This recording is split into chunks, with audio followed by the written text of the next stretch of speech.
Christine Mavis, and I'm a certified traditional naturopath, and I'd like to talk to you today a little bit about a virus that is in the recent news. It's a coronavirus, and we are having an outbreak in China and potentially other places in the world. And if you would like, you may like and subscribe to my channel by clicking the thumbs up button below the video, and I will have some of the information that I'm presenting to you down below the video as well. You may also click on the bell so that if you'd like, you can get some future notifications. And feel free to visit my website at www.christinemavis.com. And so I just want to give you some information that is recent as of today, which is Sunday the 26th of January, of what is going on currently according to some of the news and what the CDC has to say about all of this as well. This coronavirus has originated in Wuhan, China, and it has been named 2019 nCoV, which is 2019 novel coronavirus. There have been coronaviruses in the past, this century, that have been in outbreaks that have been considerably worrisome. And so this virus seems to be related to those. Wuhan has a seafood market and other animals in that area, and people there are in close proximity to the animals, and it is believed that this virus has jumped species from animals to humans. And so at first it was thought that that was the only mode of transmission, but now they are seeing that it also has human-to-human transmission, which is a significant consideration because it can also facilitate the spread of the disease.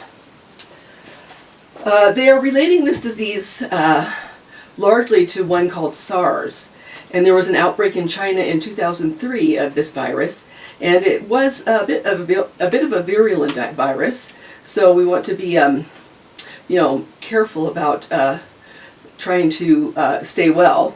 And this SARS virus stands for Severe Acute Respiratory Syndrome, and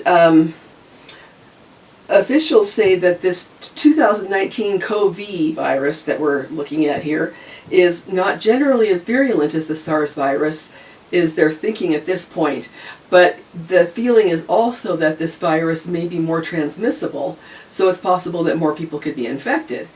And some of the people infected have virtually very few symptoms, and then we have other people infected that have become very ill, and we are experiencing some deaths because of this virus. So it's sort of across the board what your symptoms could be. This virus is also related, this current virus is also related to the MERS virus, and the MERS virus is the Middle East Respiratory Syndrome virus, and this is also a coronavirus. The MERS originated in Saudi Arabia in 2012. So at this point, with this 2019 nCoV virus, it is thought that the incubation was 2 to 14 days, but now, a few days later, now they're saying that this incubation period may be 10 to 14 days. So that means that if you're exposed to the virus, it could take up to 2 weeks before you become ill. And so that's something to think about. The symptoms involved with this virus are fever, cough, sore throat, and difficulty breathing, stuffy nose, pneumonia. It's been confirmed in the United States now. The first cases were in Washington State, and I did listen to the news to the physician who was treating the very first case that we had experienced in our country, and she said they are having a good outcome.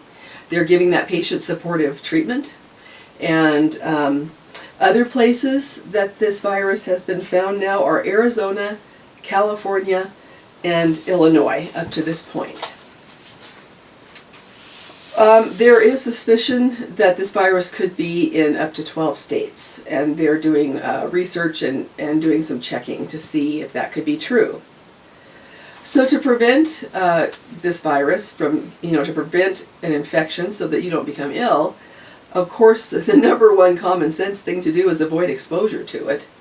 And I will mention that I am going on a trip in about a month, And I was planning to fly, but I do have the possibility of driving, even though it's a bit of a long drive.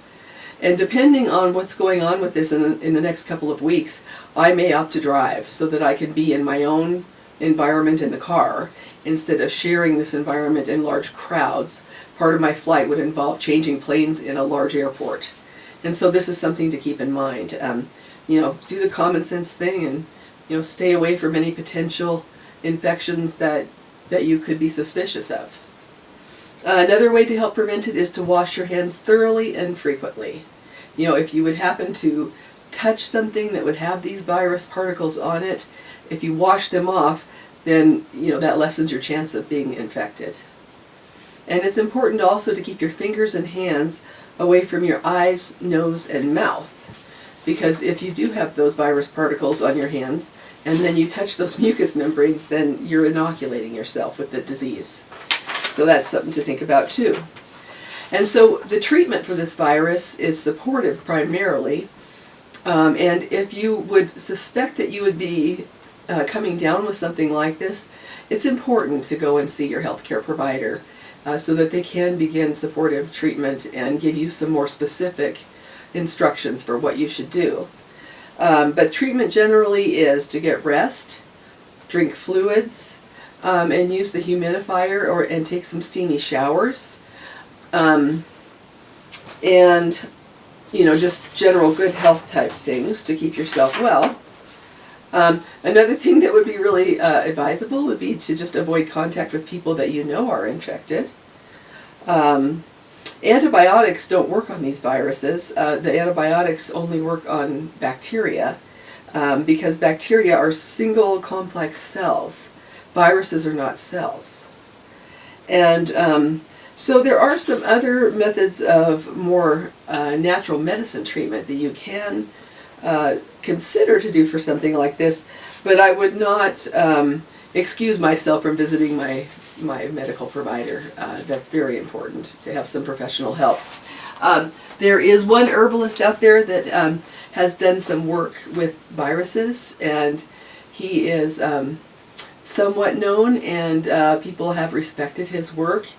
And I used to do microbiology in the hospitals, and so I have looked at one of his really great books about herbal antivirals, and to me, the man is brilliant, and this book is a masterpiece from my perspective.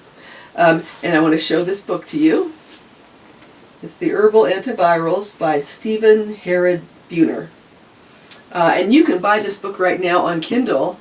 Today, you can buy the Kindle version for $2.99, which is an absolute bargain.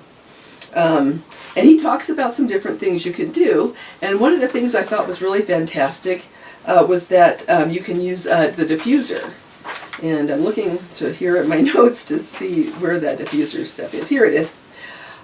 He recommends 4 essential oils in the diffuser that could be helpful for this. Now, he cannot recommend anything that is helpful for this virus specifically, because obviously this book was written in 2013, and we are currently seeing this virus right now in 2020, even though it's believed that the problem began in 2019. But the 4 essential oils that he said to use are thyme, eucalyptus, rosemary, and sage. And he said you boil a gallon of water on the stovetop, then you take that off the stovetop, and I usually boil mine in a stainless steel container. And then you take 20 drops of each of the essential oils and put it in the pot and mix it a little bit. And then you set your pot in a comfortable spot so that you can sit and hang your head over the pot and breathe in the steam coming up off the pot for as long as you can stand it. You know, you do the common sense thing and, you know, breathe that steam in. If you are at a point where you can't stand it, then allow yourself a little more air while you're breathing it. And if you feel like you're done, then you stop breathing it. He said to do it as long as you can take it. Another thing that he recommends is some herbs that were used for the SARS virus because it's related to this new virus. And some of these herbs that were used for SARS are Chinese skullcap, Houttuynia, Isatis, and Licorice.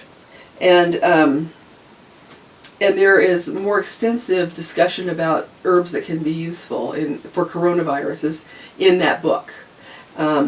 He also recommends that people can use for some viruses, including the influenza and the coronaviruses and so forth, a fresh ginger juice tea, which he also talks about in his book on page 44. Oscillococcinum is also something that people will buy for early infection. If they catch an infection early and take this, it can help to alleviate or lessen the symptoms. And this is just for some viruses in general, not necessarily specifically for this new virus because we don't know enough about it. But that can be purchased at your drugstore, and you can ask your neighborhood pharmacist to show that to you, and that's something that could be purchased. And I think it's also important just to realize that if there are any children involved in any of this, that a lot of their dosages and other considerations have to be made, and so it's very important that the children are seen by a pediatrician or a pediatric natural medicine specialist or a pediatric integrative doctor. And that's another great option too, to go to your own naturopath that has a clinical practice, or an integrative doctor that can integrate some of these herbs in with some of the other supportive therapy would be, I think, in my mind, would be a wonderful way to go. And so with all of that, I just wanted to let you know that in the book there are pages 54, 57, 58, 160, 218, and 339 that have some really good information about different ways to treat this coronavirus, the coronaviruses in general. And I would just highly recommend that if you want to do something with this, that you see your integrative medical doctor or a clinical naturopath or naturopathic doctor, and work with them on that. But I once again want to just show you this book, and I highly recommend it for people that are interested in pursuing some types of treatment like this. And so this is just a very quick discussion about this situation because it does have potential to spread. And I think it's nice for people to be aware of some things they can do. I also think that using those herbs in a diffuser could be helpful. If I thought I might be exposed to that virus, I certainly would be taking those essential oils, and I would be just putting a couple drops of each of them in my diffuser and mixing them in the water, and then putting them in my diffuser to diffuse in my house. And I wanted just to go over what those were again really quickly with you. Those are, essential oils are thyme, eucalyptus, rosemary, and sage. And that's something that I use when I have a scratchy throat, or I'm got a runny nose, or I'm starting to feel like I'm coming down with something. I love to fire up my diffuser at home. That's a great consideration for people. And so without further ado, I just wanted to leave you with some possibilities and some tools and some thoughts on what's going on with this situation. And I hope that you stay well. And in the event you get ill, I highly recommend going to see your healthcare provider sooner instead of later. Have a great day.